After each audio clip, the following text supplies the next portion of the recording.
Okay.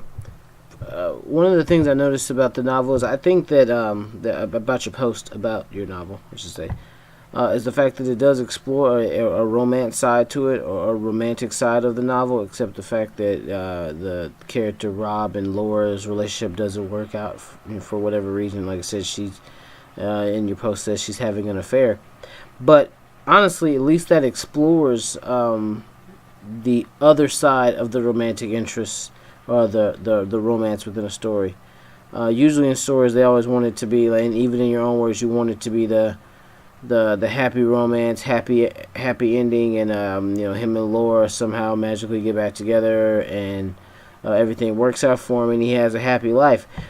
But it is good that in some novels they do express that sometimes you don't get that happy ending, because I mean, honestly, let's be realistic here. That's real life. Sometimes you don't get the girl, or there's not that the happy ending where everybody gets who they want to be with, and everything works out, and everything is fine and dandy.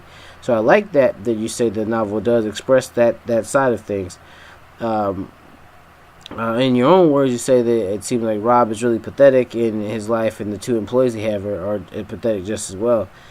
Really, I just look at it as that's just character commonality, as they're able to relate to each other. I mean, just like in a regular workplace, sometimes you realize that you actually know the people you work with better than your own family, because you spend sometimes the average person 8 to 10 to 12 hours a day with those same people.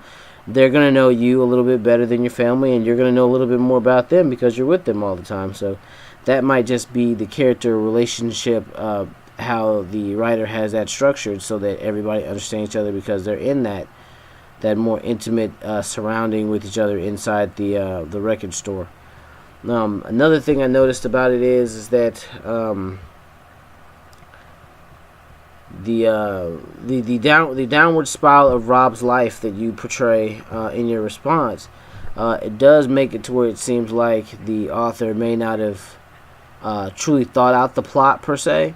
To where if nothing is going on besides one drunken guy coming in there now and again to cause trouble in their lives, I mean, that doesn't make it to where it seems like there is much of a climax going on with the plot, or if there's any type of subplots going on.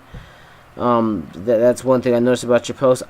To be honest with you, I don't really know the book because I've never read it, and I mean, I don't know if I would or not, just based on your post.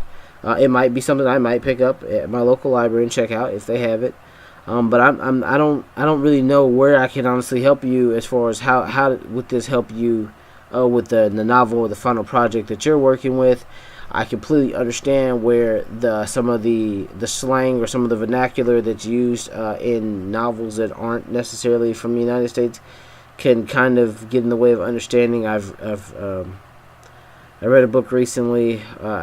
For the life of me, I think it's Where Were We At Now, or something like that. It's basically a book that takes place in Australia, and it's Australia is being invaded by a foreign army, and a lot of the terms they use are terms I have no earthly idea what they meant. So I actually had to go Google what words meant, and then just try to keep them on a paper next to me as I was reading the book, which honestly can be kind of frustrating. Given that I don't really feel like you should have to go research a fantasy novel to understand it. But that's just my opinion. I don't know. Other than that, I think that you would. It'd be nice to know how the book actually turns out, if there is something that actually gets the plot rolling to where it can be an enjoyable, interesting read.